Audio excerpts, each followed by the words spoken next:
আচ্ছা, আপনারা যুবসাথী প্রকল্পের ফর্ম কেউ অফলাইনে জমা দিয়েছেন, কেউ অনলাইনে জমা দিয়েছেন, সে আপনি যেখানেই জমা দিন না কেন, কিন্তু কথার কথা হচ্ছে ফর্ম জমা দিয়ে আমরা টাকাটা পাবো কবে? এবারে আপনারা মনে মনে ভাববেন, আমি তো জানি টাকাটা তো এপ্রিল মাসের 1 তারিখ থেকে দেওয়া হবে। আগে না, এইটা নিয়েই তো সন্দেহ রয়েছে, তাই তো আজকের এই ভিডিওটা বানাচ্ছি। এপ্রিল মাসের 1 তারিখ থেকে টাকা দেওয়ার কথা, কিন্তু এপ্রিল মাসের 1 তারিখ থেকে দেওয়া হবে না এরকমটাই মনে করা হচ্ছে, কারণ সেই সময়ে ভোট রয়েছে। তো ভোটের সময়ে ব্যাংকের অ্যাকাউন্টে ডাইরেক্ট বেনিফিট ঢোকানো যায় না, এটা আপনারা সবাই জানেন। তো কবে টাকা পাওয়া যাবে সেটাই আজকের এই ভিডিওতে আমি ডিটেলসে বলবো। একটা প্রতিবেদন আপনাদের সামনে রাখবো এবং সেই প্রতিবেদনটা আমি একটু একটু করে পড়বো আর আপনাদের সামনে আমি বিশ্লেষণ করব। তো চলুন আজকের এই ভিডিওটা শুরু করা যাক। দেখুন, এই প্রতিবেদনে বলা হচ্ছে এপ্রিলে মিলবে না যুবসাথীর টাকা। বুঝতে পারছেন, প্রথমেই বলে দিচ্ছে এপ্রিলে মিলবে না যুবসাথীর টাকা। অন্তর্বর্তী বাজেট পেশ করেই রাজ্য সরকারের তরফে জানানো হয়েছিল আগামী 15ই আগস্ট থেকে শুরু হবে যুবসাথী প্রকল্পের মাসিক ভাতা বিতরণের কাজ। মানে প্রথম যখন বাজেট পেশের পর বলা হলো যে 15ই আগস্ট থেকে এই প্রকল্পের সুবিধা দেওয়া হবে, তারপরেই কয়েকদিন পর দেখলাম যে মুখ্যমন্ত্রী মমতা বন্দ্যোপাধ্যায় প্রেস কনফারেন্স করলেন এবং বললেন যে আগস্ট নয়, এপ্রিলের 1 তারিখ থেকেই এই টাকাটা দেওয়া হবে। কিন্তু এখন আবার অন্য কথা শোনা যাচ্ছে, দেখুন কি বলা হচ্ছে। তবে সম্প্রতি সাংবাদিক বৈঠক করে মুখ্যমন্ত্রী মমতা বন্দ্যোপাধ্যায় জানিয়ে দেন আগস্ট নয় বরং আসন্ন এপ্রিলের 1 তারিখ থেকেই যুবসাথীর মাসিক ভাতা 1500 টাকা করে ঢুকতে শুরু করবে রাজ্যের বেকার যুবক যুবতীদের ব্যাংক অ্যাকাউন্ট। তবে এবার শোনা যাচ্ছে এপ্রিলে নয়, আগস্টেই মিলবে যুবসাথীর অর্থ। মানে এপ্রিল নয়, আগস্ট মাসেই আবার পাওয়া যাবে এমনটাই বলা হচ্ছে। দেখুন, আরও অনেক কিছু বলা রয়েছে, এইটুকুনি নয়। মুখ্যমন্ত্রী মমতা বন্দ্যোপাধ্যায়ের ঘোষণা অনুযায়ী আগামী 1 এপ্রিল থেকে দেওয়া হবে যুবসাথী প্রকল্পের অর্থ। সেই মতোই রাজ্য জুড়ে জোর কদমে চলছে এই বিশেষ প্রকল্পের আবেদন প্রক্রিয়া। অনেকেই অনলাইন এবং অফলাইন উভয় পদ্ধতিতেই নিজেদের আবেদনপত্র জমা দিয়েছে। এমন অনেকেই রয়েছেন যারা এখনও ব্যস্ততার কারণে আবেদন করতে পারেননি, তারাও আগামী 26শে ফেব্রুয়ারির মধ্যে যুবসাথী প্রকল্পের আবেদন করতে পারবেন। মানে এখনও সময় রয়েছে, 26 তারিখ পর্যন্ত সবাই কিন্তু আবেদন করতে পারবেন। তবে আবেদন প্রক্রিয়া চলাকালীন যে প্রশ্নটা বারবার উঠছে সেটা হলো টাকা দেওয়া শুরু হবে কবে থেকে।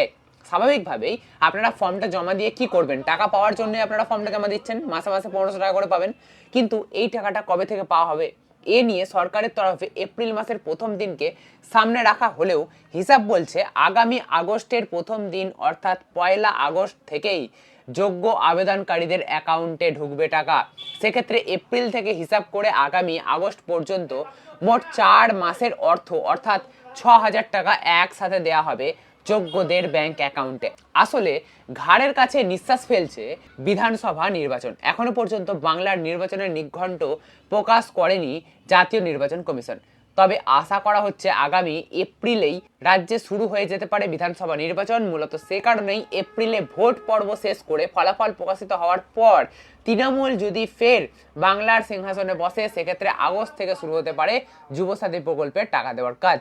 এক কথায় বিধানসভা নির্বাচনের মধ্যে দিয়ে নতুন সরকার গঠন হওয়া পর্যন্ত মিলবে না যুবসাথী। মানে মুখ্যমন্ত্রী মমতা বন্দ্যোপাধ্যায় ঘোষণা করলেও যে 1 এপ্রিল থেকে টাকা মিলবে এরকমটা কিন্তু না হওয়ার সম্ভাবনাই বেশি। কারণ হিসাব করে দেখা যাচ্ছে যে আগস্ট থেকেই এই সুবিধা মেলার সম্ভাবনা সব থেকে বেশি। যদি আগস্ট থেকেও এই সুবিধা মেলে, তবুও এই 4 মাসের টাকা অর্থাৎ এপ্রিল থেকে শুরু করে 4 মাসের টাকা একবারে 6000 টাকা হচ্ছে। এই 6000 টাকা আপনাদের ব্যাংক অ্যাকাউন্টে আগস্ট মাসেই ঢুকবে। মানে ব্যাপারটা সেই একই, একবারে টাকা দেওয়া হবে, এপ্রিল থেকেই টাকা দেওয়া হবে, কিন্তু একবারে আপনাদের ব্যাংকের অ্যাকাউন্টে টাকাটা ঢুকবে। এবারে আপনারা লক্ষ্মীর ভাণ্ডারের ক্ষেত্রেও দেখেছিলেন যে ভোট মেটার পরেই কিন্তু লক্ষ্মীর ভাণ্ডার চালু হয়েছিল এবং এই যুবসাথী প্রকল্পের ফর্ম তো ভোটের আগেই ফিল আপ করিয়ে নেওয়া হচ্ছে। লক্ষ্মীর ভাণ্ডারের ক্ষেত্রে কিন্তু এরকম হয়নি, ভোটের পরেই পুরো প্রসেসটা চালু হয়েছিল। সম্ভবত সেপ্টেম্বর মাস করেই টাকা দেওয়ার একটা ব্যাপার শুরু হয়েছিল প্রথম যখন লক্ষ্মীর ভাণ্ডার হয়। তো সেক্ষেত্রে আগস্টে তখন ফর্ম জমা নেওয়া হচ্ছিল। তো এবারেও কিন্তু সেরকমই হওয়ার সম্ভাবনা রয়েছে। যদি আপনাদের অ্যাকাউন্টে টাকা পাঠানোই হয় বেকার ভাতার 1500 টাকা করে 4 মাসের 6000 টাকা একবারে আপনাদের ব্যাংক অ্যাকাউন্টে পাঠানো হবে।